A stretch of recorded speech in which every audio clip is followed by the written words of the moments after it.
بسم الله الرحمن الرحيم. اولا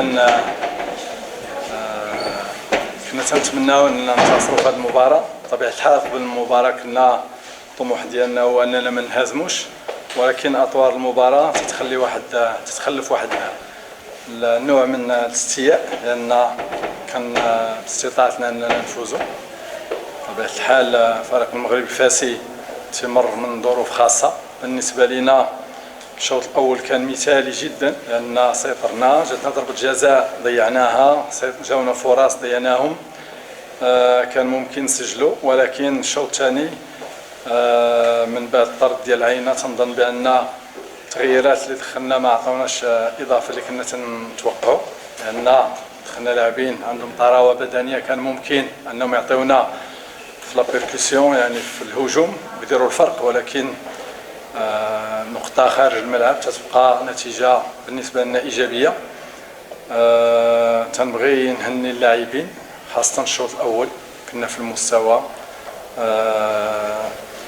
ولات عندنا شخصية، ولاو الفراقي تيحسبوا لينا.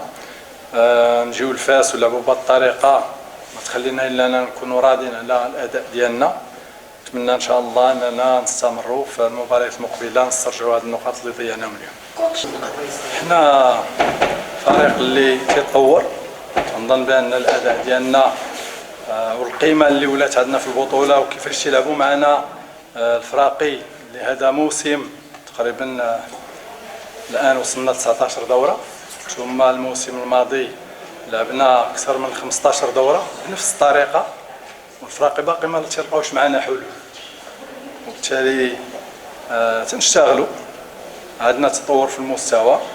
اليوم افتقدنا اللمسه الاخيره، لان من تجيك ضربه جزاء في الدقائق الاولى وما تتسجلاش ربما تتاثر نفسيا على اللاعبين، ولكن جاونا فرص من بعد. فريق المغرب الفاسي ماشي فريق ضعيف، لانه لحد الان ما انهزمش، 3 ديال المباريات الاخيره تعادل فيها. تيمر تنظن من ظروف خاصه، لان تغيير كبير كاين في اللاعبين، يعني خصهم وقت. وحنا الترتيب ديالنا مشرف جدا لينا، تنسعاو اننا نكونوا في المراكز متقدمه، خاصه في المباريات المقبله. عندنا لاعبين اللي ممكن يعطيونا اضافه. المباراه ديال اليوم تنظن بان نقطه خارج الملعب تتبقى مرضيه بالنسبه لنا. إلا غنشوفوا أطوار المباراة بطبيعة الحال غادي عندنا واحد الاستياء، لأن كان ممكن ننتصر.